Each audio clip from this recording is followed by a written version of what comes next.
Master minds commerce చదవాలనుకునే 10th inter విద్యార్థుల తొలి ఎంపిక. నమస్కారం సార్. నమస్తే. భర్త ఉద్యోగం చెయ్యాలి అని చెప్తూ ఉంటారు. ఈ మధ్య కాలంలో మనం చూస్తే టైంతో సంబంధం లేకుండా కష్టపడుతూ ఉంటారు. అలా భర్త ఉద్యోగంలో కష్టపడి తిరిగి ఇంటికి రాగానే భార్య నుంచి కావచ్చు, ఇంట్లో పిల్లల నుంచి కావచ్చు, ఏం ఎక్స్పెక్ట్ చేస్తారు? చాలా ఇంపార్టెంట్ ఇది. ఈ రోజుల్లో కొంచెం తక్కువ దీని ప్రిఫరెన్స్, ఎందుకంటే ఇద్దరూ వర్కింగ్ చేస్తుంటారు. కానీ ఇప్పుడు మనం మాట్లాడుకునే సీన్ ఏంటంటే, ఒకవేళ భార్య ఇంట్లో ఉండి భర్త వర్క్కి వెళ్ళి వస్తూ ఉంటే అనే సిచ్యువేషన్లో చాలా ఎక్స్పెక్ట్ చేస్తాడు. వన్ థింగ్, హ్యూమన్ స్పీషీస్ మొత్తం, అబ్బాయి అమ్మాయి కాదు, ఎవరైనా సరే బ్రతికేది, ఎవరైనా భలే చేసావు, బాగా చేసావు, నువ్వు సూపర్ అని అనడానికి కోసం మనసు పీకుతూ ఉంటుంది.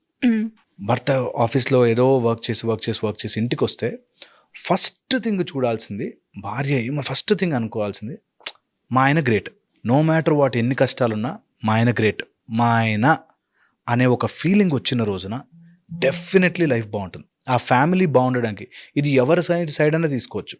ఫస్ట్ థింగ్, ఎవరి దగ్గర గెలిచినా గెలవకపోయినా భార్య ముందు భర్త గెలవాలనుకుంటాడు. First thing, he wants to win.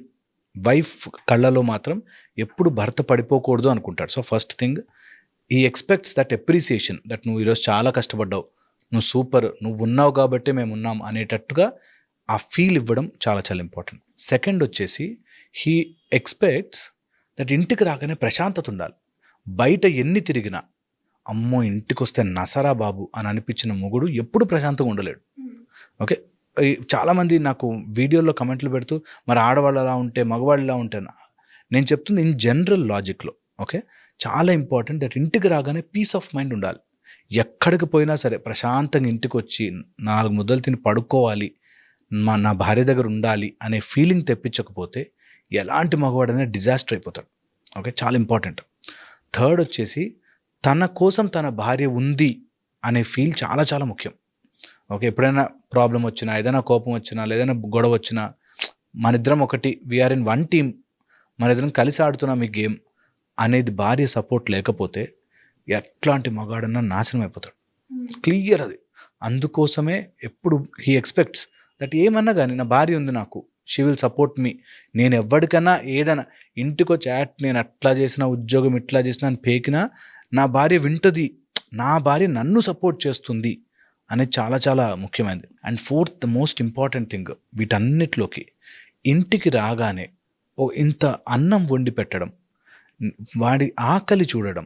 అంటే నువ్వు కష్టపడి వస్తున్నావు, ఆర్ నువ్వు పని చేసుకొస్తున్నావు, నువ్వు ఎలాంటి చిన్న పనైనా పెద్ద పనైనా కానీ నీ ఆకలి తీర్చే బాధ్యత నాది, అన్నపూర్ణగా నేను ఇంటిని చూసుకునే బాధ్యత నాది అనేది ఒకటి ఇవ్వాలి. అండ్ ఫిఫ్త్ పాయింట్, ఫ్యామిలీస్కి నిలబడడానికి, ఒక అంటుకోవడానికి ఇటుకల మధ్యలో సిమెంట్ ఎలా అయితే అంటిస్తుందో అలాగా ఒక భార్య ఒక ఫ్యామిలీని అంటిస్తుంది. చెప్పకుండానే హస్బెండ్ ఎక్స్పెక్ట్స్ దట్ ఇల్లు నీట్గా ఉంటుంది, నా భార్య ఉంది, నేను అప్పచెప్పేస్తే she will take care of it అనే ఒక ధైర్యం వచ్చిన రోజున డెఫినెట్లీ ఆ రిలేషన్షిప్ బాగుంటుంది. ఓకే, అండ్ భర్త ఎక్స్పెక్ట్ చేసే ఇంకొక అతి ముఖ్యమైన పాయింట్ ఏంటంటే, తను నాకు ఇరిటేషన్ కాదు, whatever she is there, she is never in irritation to me, నా ప్రాబ్లమ్స్కి తను కూడా కారణం అవ్వదు అనే భర్త చాలా. అందుకని ఎక్స్పెక్ట్ దట్ ఏదన్నా కానీ నాకు ఫ్రమ్ హర్ సోర్స్ నాకు ప్రాబ్లం రాదు, నా ఫ్యామిలీని వాళ్ళ ఫ్యామిలీని అందరినీ కలిపి చూసుకుంటుంది, she will hold it very well అన్నది చాలా చాలా ఎక్కువగా భర్తలు ఎక్స్పెక్ట్ చేస్తారు. ప్లస్ తను ఉన్న పొజిషన్కి ఇంట్లో ఒక కొడుకులాగా, నేను లేకుండా ఉన్నప్పుడు మా అమ్మా నాన్నని ఒక కొడుకులాగా చూసుకోవాలి అని ఎక్స్పెక్ట్ చేస్తాడు. కొన్ని సిచ్యువేషన్స్ ఎలా అవుతాయంటే, అత్తమామలు చాలా రూడ్గా ఉంటారు, చాలా వర్స్ట్గా బిహేవ్ చేస్తారు, వాళ్ళు టార్చర్ పెడతారు, ఇలా ఉంటాయి. అలాంటి వాళ్ళ కండిషన్ స్పెసిఫిక్ కానీ, లేకపోతే ఇన్ జనరల్గా ఒక భర్తకి రూట్ ఈజ్ తన కడుపు, తన ఫ్యామిలీ, ఈ రెండు. And enormous amount of love. ఏమొద్దు, భార్య లవ్ చేస్తే, ప్రేమగా చూసుకోగలిగితే భర్తని, ఆటోమేటిక్ బాగుంటుంది. ఇది రావాలి అంటే నిజంగా జెన్యూన్గా ఫ్రమ్ హార్ట్ లవ్ రావాలి, ఇద్దరికీ రావాలి. దట్ నా కోసం అన్నీ వదులుకొని వచ్చిన భార్య is so important to me అని భర్త, నా కోసం నీతోనే స్టిక్ ఆన్ అయి ఉంటాను, జీవితాంతం ఈ నెక్స్ట్ 70 సంవత్సరాలు నీతోనే ఉంటానని నమ్మి వచ్చిన భార్యని అంతే బాగా చూసుకోవడం ఇద్దరి రెస్పాన్సిబిలిటీ. అది ఎంత పవిత్రంగా ఉంటుందంటే, ఇది మనకి తెలియక బాధపడుతున్నారు చాలామంది. ఏదైనా కానీ ధర్మం ఇంపార్టెంట్. అందులో భార్యాభర్త ధర్మము వాళ్ళు చేయాల్సినవి ఈ రోజుల్లో జనరేషన్కి అర్థం కానిది. జస్ట్ ప్లెజర్ అండ్ ప్రేమ చూస్తున్నారు. ప్రేమ లేకపోయినా, ప్లెజర్ లేకపోయినా ధర్మం చాలా ముఖ్యం.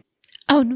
ధర్మముగా ఉండడం అనేది ఎంత ఇంపార్టెంట్ అంటే, ఒక బ్యాడ్ హస్బెండ్ రావచ్చు, బ్యాడ్ వైఫ్ రావచ్చు, బ్యాడ్ పిల్లలు రావచ్చు, ఏదన్నా భార్య భర్త ధర్మాన్ని నిలబెట్టాలి మేము అని అనుకుంటే, ఈ టెంపరీ ప్రేమలు ఉంటాయి చూసా, బయట ప్రేమలు, ఈరోజు నీట్గా రెడీ అయితే ప్రేమ, రెడీ అవ్వకపోతే ప్రేమ లేదు, ఇది ఉండదు. నా భార్య, నా భర్త అనే ఫీలింగ్ ఉన్న రోజున అన్నీ కలిసి వస్తాయి. And that is a super power. కొంతమందికి కుజుడు లోపం ఉండో, లేకపోతే ఒక కేతువు చంద్రుల్లో ఉండో, ఇట్లాగా రకరకాల కాంప్లికేషన్స్ వల్ల పాడు చేసుకుంటారు. కానీ వీళ్ళందరూ తెలుసుకోవాల్సింది ఏంటంటే, ధర్మం ఈజ్ మోర్ ఇంపార్టెంట్. ఇది చాలా చాలా ముఖ్యమైనదని తెలుసుకోవాలి. నా ఇంటెన్షన్ ఏంటంటే, ఒకవేళ కనుక అలా బాధ పెడుతూ, ఇబ్బంది పెడుతూ, మొగుడిని సతాయిస్తూ ఆర్ భార్యని సతాయిస్తుంటే, ఈ ఒక్క వీడియో చూసిన ఒక్క క్షణం వెనక్కి వెళ్ళి ఆలోచించాలి. That I will not be the cause for pain in my family.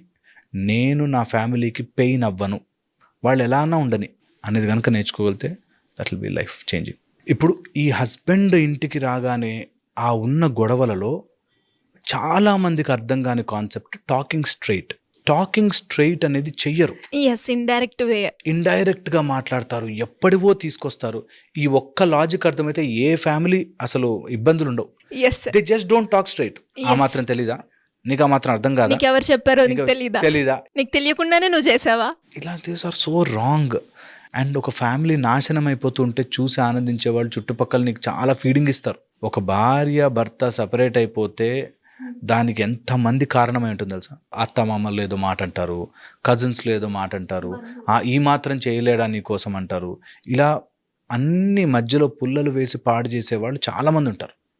అందుకోసమే మనం వెరీ వెరీ కేర్ఫుల్గా థర్డ్ పర్సన్ని ఫ్యామిలీలోకి తీసుకురాకూడదు ఎప్పుడు. సో ఒకవేళ ఒక హస్బెండ్ ఇంటికి వచ్చినప్పుడు ఎవరి ఇన్ఫ్లుయెన్స్తోనో నా భార్య మాట్లాడుతోంది అని తెలిస్తే డివాస్టేటింగ్. అది లోపల నలిగిపోతాడు. భార్య ఆర్ భర్త వాట్ ఎవర్, థర్డ్ పర్సన్ ఇన్ఫ్లుయెన్స్తో ఎప్పుడు మాట్లాడకూడదు. నాకు ఇలా అనిపించింది, నేను ఐఎమ్ థింకింగ్ లైక్ దిస్ అని స్ట్రైట్గా మాట్లాడే బుద్ధి కనుక వస్తే అసలు ఎంత బాగుంటుందో ఫ్యామిలీ లైఫ్. నాకు బాధ అనిపించింది, నువ్వు అలా బిహేవ్ చేయడం నాకు నచ్చలే, ఈజ్ టాకింగ్ స్ట్రైట్. అప్పుడు కూడా ఇలాగే చేసావు తెలుసా, నువ్వు ఆ రోజు మరి మీ ఇంటికి వెళ్ళినప్పుడు అవన్నీ సో నాన్ సెన్స్. ఎప్పుడు జరగకూడదు. మాకొచ్చే కాల్స్లో, మాకొచ్చే రిలేషన్షిప్ ఇష్యూస్లో యూ విల్ నాట్ బిలీవ్ అండి, అన్నెసెసరీ విషయాలు ఎప్పుడెప్పుడు. ఆ రోజు రోడ్డు దాటుతుంటే కూడా అలాగే చేసింది, ఆ రోజు ఇలా చేస్తుంటే ఆమె ఇలాగే చేసి, వాడు ఇలాగే చేశాడు. యాక్చువల్గా మీరు అన్నది కూడా కరెక్టే. మీరు ఇంకో ప్రిన్సిపల్ కూడా చెప్పడం జరిగింది, సన్ రైజ్ సన్సెట్ అని. ఓకే, కానీ ఆ కన్వర్జేషన్ పాయింట్ ఆ మూమెంట్లో అవ్వలేదు. ఓకే, అవ్వాలి అనుకున్నాం, ఒకసారి క్లియర్ అయిపోయింది, చేసామనుకోండి ఆ కన్వర్జేషన్. బట్ అదే రిపీట్ అవుతుంటే మళ్ళీ అదే కన్వే చేయడానికి ట్రై చేస్తారు, కానీ అది రిపీట్ అవ్వకుండా ఉంటే వాళ్ళు కూడా కన్వే చేయరు కదా సార్. ఇదే అంటున్నా, ఇక్కడ మనసు బాగాలేకపోతే అంటే వాడి ఇంటెన్షనే తప్పను. ఇప్పుడు వాడు తన హస్బెండ్ ఇంటికి వచ్చాడు అంటే వాడు బయట అన్ని పిచ్చి పనులు చేసి ఇంటికి వచ్చి ప్రేమ ఎక్స్పెక్ట్ చేస్తే రాంగ్. ఒకవేళ సిన్సియర్గా ఉన్న వాళ్ళని కూడా మనం దూరం పెట్టకూడదు. మన కోసం మ్యాక్సిమం అందరూ 100% కరెక్ట్ ఉండరు, అందరిలో ఏవో ఒక లోపాలు ఉంటాయి. ఆ లోపాలని మనం తెలుసుకుని కరెక్ట్ చేసే మైండ్ సెట్ని ఫ్యామిలీని అలా స్టిక్ ఆన్ చేసుకుని ఉంచుకోవడం ఒక గొప్ప వరం. సో కొన్నిసార్లు మిస్టేక్ అయినా కూడా వాటిని కరెక్ట్ చేసుకుని నెమ్మదిగా మన దారికి తెచ్చుకుని మాట్లాడుకుని చేయడం అందరికీ కాదు, టాలెంట్ అందరికీ రాదు. అట్లా ఒక్కోసారి కోపంగా మాట్లాడతారు, ఒక్కోసారి ఇరిటేట్ అవుతారు, ఒక్కోసారి చెప్తారు, గొడవ పడతారు. బట్ అల్టిమేట్లీ వన్ ఫ్యామిలీ, నా వైఫ్ నన్ను దగ్గరకు తీసుకుంటుంది, నన్ను సరిగ్గా చూసుకుంటుంది అనే నమ్మకం తెప్పించగలిగితే that will be very very helpful. ఇది ఎందుకు చెప్తున్నానంటే, మన దగ్గరకు వచ్చేవాళ్ళు 99% అత్తేదో అంది, మామేదో అంది, అప్పుడేదో ఇవ్వలే, ఇప్పుడేదో ఇవ్వలే, అందుకని నేను ముందు నుంచి ఎప్పుడో ఇప్పుడు గొడవ ఉండదు అసలు. ఇప్పుడు సీన్ ఏంటి, ఇప్పుడు ఏం చేయాలి ఉండదు, అప్పుడెప్పుడో జరిగింది అనే దాంట్లో ఉంటారు. సో ఎప్పుడో విషయాలు తీసుకురావద్దు. Talk straight to the head, face to face మాట్లాడడం నేర్చుకోవాలి. ఎవడు మాట్లాడిపోయినా వైఫ్ అండ్ హస్బెండ్ అయితే మాట్లాడుకోవాలి. వైఫ్ అండ్ హస్బెండ్ ఎప్పుడు లోపలికి వెళ్ళడం, డోర్ వేసుకొని మాట్లాడుకోవాలి, అన్నీ చెప్పుకోవాలి, మాట్లాడుకోవాలి, ఇట్లా ఉంది అట్లా ఉందని చెప్పుకోవాలి, బయటకు నీట్గా ఏ గొడవ లేకుండా కళ్ళు తుడుచుకుని రావాలి. అండ్ అక్కడితో అయిపోయింది గొడవ. That should be the relationship యొక్క గొప్పతనం. అది ఎన్నున్నా సరే. అండ్ అది మనం చేస్తాం తెలుసా, ఇలా గొడవలుంటే బయట ఎవరో కొంచెం చూపించలేని సగం ప్రేమ చూపిస్తాడు, దాంతో అతను ఎంత మంచిగా ఉన్నాడు చూడు, నువ్వు ఎలా ఉన్నావో చూడు అనేటట్టుగా రాంగ్ దారి పడతారు. So you should never enter into such things. Be very very careful. చాలా చాలా important. Thank you sir, thank you so much. Suman టీవీలో మీ పర్సనల్ అండ్ బిజినెస్ ప్రమోషన్స్ కోసం కింది నెంబర్కి కాంటాక్ట్ చేయండి.